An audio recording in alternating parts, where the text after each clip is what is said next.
Welcome to Sports Talk with the Cowboy. Welcome and thanks for riding with the Cowboy. I hope you had a happy New Year and a Merry Christmas. We took a break for the holidays. We're back tonight. Welcome you all back to the show.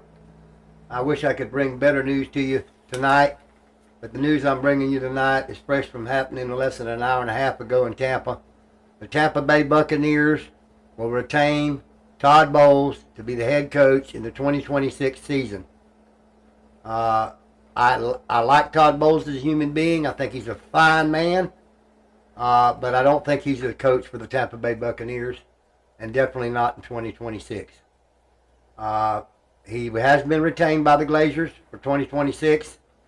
How many of the coaches are going to be let go, I do not know, but it has been said that Todd Boles will be relieving many other coaches of their duties. We don't have any specifics on that. But as we all know, the tone is set from the top, and the tone is Todd Boles, and the tone is falling on deaf ears in the locker room of the Tampa Bay Buccaneers throughout the 2025 season when they lost 7 out of 9 games. No question about it. We all watched it. We all witnessed the complete and total meltdown at the worst way that there could be. And to compound that, many of the players on their exit interviews have said that the practices were not physical enough and the players didn't know what they were supposed to do during the games, which really is distressing when you've heard Todd Boles say the same press conference, and I'll give you the exact press conference, after a loss, up on the podium, looking at the crowd. We need to communicate better. We need to coach it better. The players need to play it better. That's what he says every time, and that's what he'll continue to say next year. While his players are not in position, cannot tackle, do not know their assignments, we have edge rushers with the poorest pass rush in the league that's out in coverage, covering running backs and wide receivers out in the middle of the field. Insanity. That's the way it is. It's insanity to blow a 28-14 lead in the fourth quarter. It's insanity to have it 3rd and 28, 4th and 14, and make it and win the game. Of course, it's insanity when Quinn Ewers, the quarterback of the Miami Dolphins 2 weeks ago, come off the bench, and the Dolphins were trying to throw the game so they could get a better draft pick, and they beat us. They beat us because of, I think, a blocked field goal that would have tied the game, that somebody didn't block somebody. We still have the same special teams coach. We talked about it all year. But let's just put that in a nutshell. Todd Boles and his regime, his coaches, are coming back. How many of them are gone? We don't know. Terrible move by the Glazers on the 50th anniversary of the Tampa Bay Buccaneers, when, if you'll watch the Raising the Flag documentary, and I watched every minute of it. Very good documentary. Talked about the firing of John McKay and getting Lehman Bennett, and right on down the line through Doug Williams and John Gruden and Tony Dungy being released because we wanted to excel and we wanted excellence. That's not happened today. For whatever reason, it did not happen. The Glazer family witnessed the worst meltdown of one of the 3 worst meltdowns in Tampa Bay history. They watched it unfold from their suite on a Thursday night on Amazon Prime when they were ahead 28-14. At home against Atlanta. The very coach who beat them, Raheem Morris, the very coach that had the same record that Todd Boles, he got fired. And his general manager above him got fired, and the president above him got fired. But not in Tampa Bay. So for the fans of Tampa, we've been through this since 1976, and we've seen it. And this is a bad, bad chapter. And what generally happens, Buccaneer fans, when we have a bad chapter like we had today with Todd Boles, is it rolls right on into the next chapter. And I can foresee one day the Glazer brothers, Joel and Brian, look at each other and say, when the stadium is full of opposing fans and we haven't covered somebody, we don't have a pass rush, the offensive coordinator don't know what he's doing, and we lose the game, and Todd Boles gives that press conference about we need to coach it better. They need to play it better. And one says to the other, what have we done? And the other says back, it's what we haven't done. you to get that, keep that next year, the middle of the year. What have we not done? And what we haven't done was fire Todd Boles. He should have been fired today. And you probably won't find one out of 100 fans of the Bucs that know the Bucs, that watch the Bucs, that love the Bucs, that would say nothing against him personally, but that he needs to go. Who he is, his persona, resonates throughout the team. And we saw it. He's a mediocre coach. His record says he is. He's been 8-9, 9-8, 10-7, and 8-9. It's about a 500 coach at best. How we were as close as we was at the end of the year, I have no idea. Y'all seen that team out there playing. You seen the coach go after these games and say, I don't have no answers. He said that 2 or 3 times. You're an owner of a team and you have a coach that says they don't have no answers. And you got a general manager that knowed he didn't have a defense. Free agency didn't do one thing about it. Jason Light. He didn't go out and get nobody. Now they're talking up over and they're trying to have damage control. Say, well, yeah, we're going to go get some free agents. Man, you're going to have to get about, let's say there's 11 on the defense. You're going to probably have to get 9. Because there's probably only 2 players of the 11 that's out there on that team that's even worth keeping. And the offense has got a lot of holes in it, too. So, it's a terrible day for the Tampa Bay Buccaneer fans because we know what's going to happen. If you think it was that good this year, when you're looking for your team this week in the playoffs, you won't find them on the schedule because they're not there. Just saying. The offensive coordinator 2 years ago, Dave Canales, what happened to him? He went to Carolina. Well, how's his team doing? They're in the playoffs. They beat us in the division this year. How about last year? Man, last year we had a good team. How about that Cohen? Where's he at? Oh, he's 14-3 up in Jacksonville. Doing just fine. We got the leftover down here with Todd Boles. He ain't the guy. The worst part of both the offensive defense is the defense, and he calls the defense. Todd Boles does. They said, yeah, well, he beat Patrick Mahomes. He did. I'll give him his due. He's got a Super Bowl ring as defense coordinator. But Todd, let me give you a little advice when you don't have a pass rush. This is free from the Cowboy. Don't have your edge rusher out in coverage with your running back 10 yards from the line of scrimmage trying to cover him. Have your edge rusher rush the quarterback and tackle him. And I'm sure he'd say, you don't think I know that? Apparently you don't. Okay? That's just all I'm saying. Okay? You take it, you see it, you know it's true. It's a bad situation for the Buccaneers. What do I think will happen? I don't have no idea. Will there be some coaching changes? I think there should be an offensive coordinator change. I think 3 or 4 of the defensive coaches should be gone. They're all good friends of Todd Boles. He hired them. They've been with him for a long time. And if you're going to take away all of his coaches, and you're going to put a new offensive coordinator in there, why are you keeping Boles? He don't bring nothing to the table. Todd Boles, look here. We got to coach it better. We got to play better. We got to have communication. I put them where they're supposed to be. They knew from the start of the training camp where to be. They're not there. It's a player-driven team. The players have got to play. You're the coach, Todd Boles. You couldn't pull one game out of the 7 losses the second half of this year. You ought to be ashamed of yourself. And Malcolm Bryan, Joe Glazier, the rest of the Glaziers, Darcy Glazier, y'all ought to be ashamed of yourselves. Ashamed.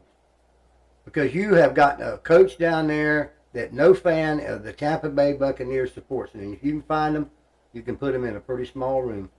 Say, well, you wait till next year. You know, we'll see about next year. We'll see Jason Light running around talking about the draft and what he's going to do. And he might make a move. Might move up the draft. He might go get a free agent player.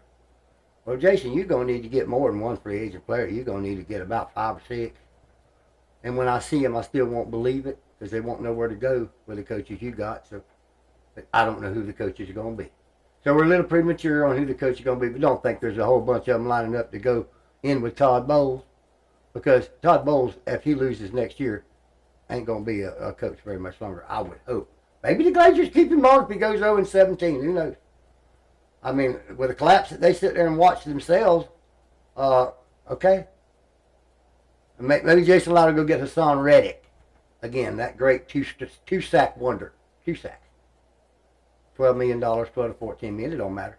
He was one man can change it. No, it ain't. Don't let them tell you one man's going to change that defense, ladies and gentlemen. Don't let them tell you that. Because it ain't going to happen. They need 2 edge rushers. They need a defensive interior lineman. They need a relief for Vita Vea to come in and half. They need 2 inside linebackers, maybe 3. They need 2 safeties, and they need a corner. And that sure ain't one. Okay? And on the offense, they need a couple guards. Because, listen, Graham Barton at center, Jason Lott's great pick. He ain't getting the job done up there. Move him to guard like he's supposed to. See if he can do that. And how about Elijah Klein? We drafted him 2 years ago. He couldn't even get out on the field. So, Justin, your track record's terrible. And you're sitting around a free agency looking at this team and knowing what this team didn't have, and you didn't do nothing. You stood there pat, just like the Glazers. Okay? So, it's a bad time for the Buccaneers today. Let it be written today. On January 7th, 2025, the retention of Todd Boles as the head coach of the Tampa Bay Buccaneers. And there's going to be a new chapter written next year unless they change up to be Liam Cohen overnight. Or Dave Canales. Well, wait a minute. Ain't Dave Canales in the playoffs and Liam Cohen in the playoffs? Yeah. But how about the Bucs? Well, they were 6-2, wasn't they? Wasn't they the best team, best record in the NFC? Yeah. But what happened? Well, they lost 7 out of 9 games. But they had all them injuries. No, they were 6-2 when all the injuries wasn't playing. When the players come back, they lost 7 games. That's terrible. Well, the coach got fired, of course. No, he didn't get fired. They kept him on. And, of course, Jason Lott's going out and get us some players. We're going to get one player, and that's going to change the whole outcome of the Bucs. Ladies and gentlemen, it's a dark day. It's a dark day in Tampa Bay. We need a lot. I mean a lot. And the sad thing about it, and this is 100% solid. I don't think we're going to get it. We're not going to get it. The owners are not going to let us have it. And the owners are not going to demand accountability. You and I in our everyday world, we have accountability. But there was no accountability when the special team coach couldn't get it done all year long and cost us 3 points and kickoff returns and everything. Hey, there wasn't no accountability. He's still there. And somebody told me earlier, so yeah, Ty Smith, he blew a touchdown. They put him on the bench. Did they keep him there? Well, no. Okay. No accountability. Lose 7 out of 9 games. What they going to do? What they going to do? Well, Raheem Morris won 4 straight games, and they fired him. Raheem Morris beat the Los Angeles Rams 21-0 at halftime and beat them on national TV. And they fired Raheem Morris at 8-9.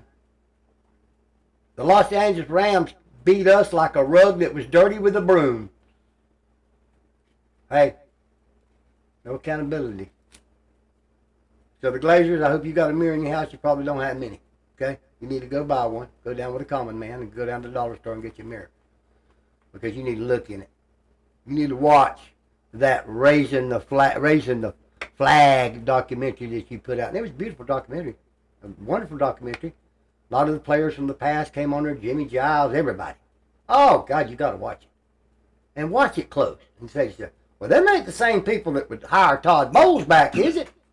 Apparently, the answer to that question is yes, the same people.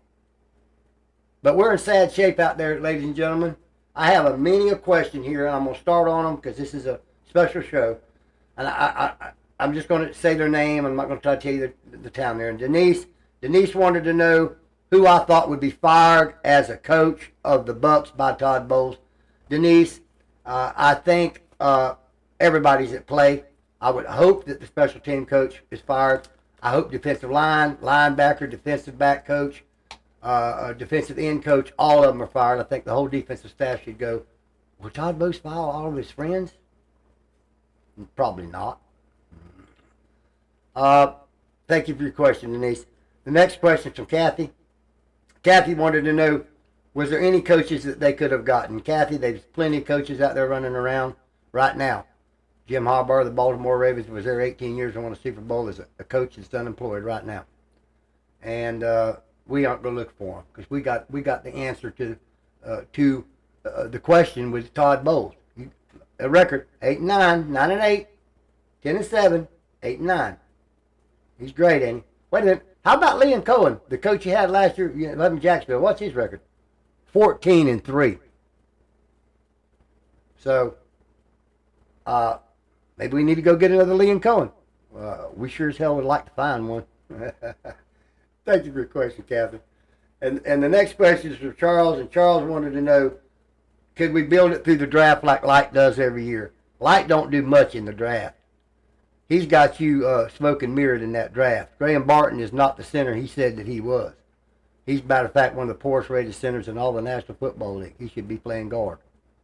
And how about Logan Hall? He's not even worthy of a starting position. Okay? He's another one of his first-round picks. And then Benjamin Morrison, which was Mr. Light's second-round pick last year, he couldn't cover a table with a cloth. I'm sure they'll tell you he's learning. He's learning on your dime out there as a fan. Okay? Don't count on Light in the draft. If Light don't go out in the free agency from day one and bring you back 4 superstar players the first day, which has never been done before, he still ain't done nothing. He can still go out and get 3 more because he don't have enough. So he's not going to patch you up with one player. I don't care who he is. If Myles Garrett himself come down here, he ain't going to change his team because he can't get there all the time. And there ain't nothing out there to cover. Ain't no hell, Myles Garrett might be covering a running back with his scheme. He might be out there covering a wide receiver. Okay, so this is what I'm talking about, competency. We all see it. So, no, the draft's not going to help the Bucs. It'll help them if they get up there and get some players and move up in the draft and get it. But 1 or 2 players is not going to get it done with this team. With that coach, it's not going to get it done.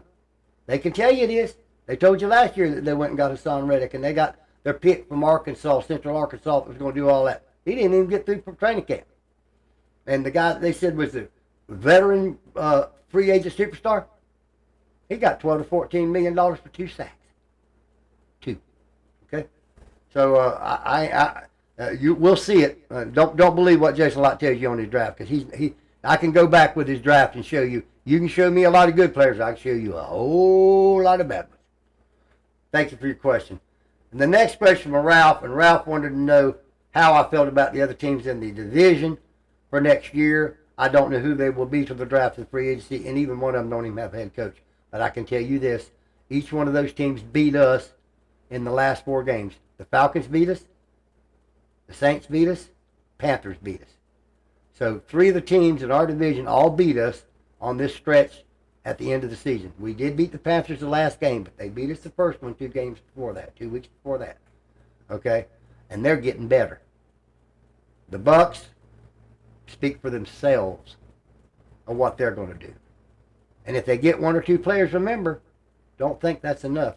There's 11 on the defense and 11 on the offense, and I think they need 8 on the defense and about 4 on the offense. So they need about 12 of them. Not draftees, so to speak. Veteran players with coaches that know where to put them and can motivate them. We need to communicate better. We need to play better. We need to coach it better. Remember that, because that's Todd Boles' first press conference after the defeat in the first weeks of next year. All right, well, there's so many questions. All I can do is just elaborate a little bit more. I hope the Bucs can go out and make some positive moves in free agency and get some of these contracts whittled down where they can go out and go get 3, maybe 4 premier defensive players next year in free agency and whittle away the terrible players we have now that, by the way, can't tackle, by the way, can't cover, by the way, don't know their assignments, and put some players from the draft out there. But there's other teams in our division, and one of them's already in the playoffs.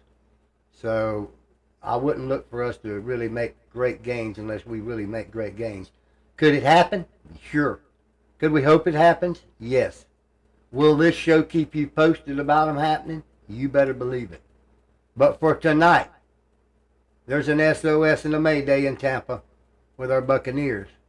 Because those dark days of the 70s and the 80s, with all the uncertainty and the terrible coaching that we have and the terrible coordinators we have and players that we have right now, is a lot closer to there than it is when Brady was taking us to the Super Bowl, ladies and gentlemen. Yes, and you say, yeah, we won 8 games. We lost 7 out of 9 games.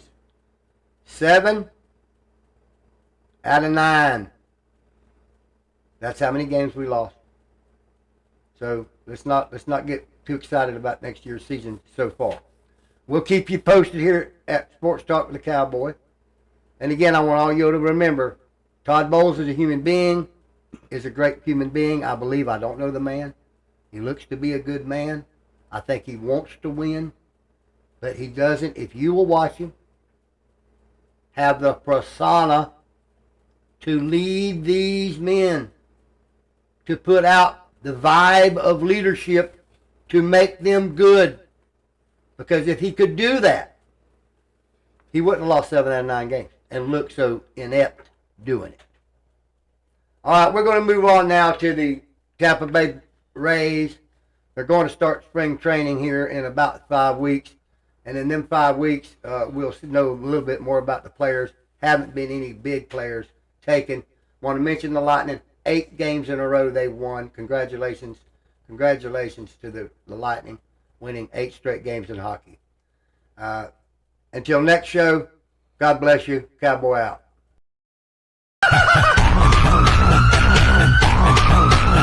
Have you ever had a dream that you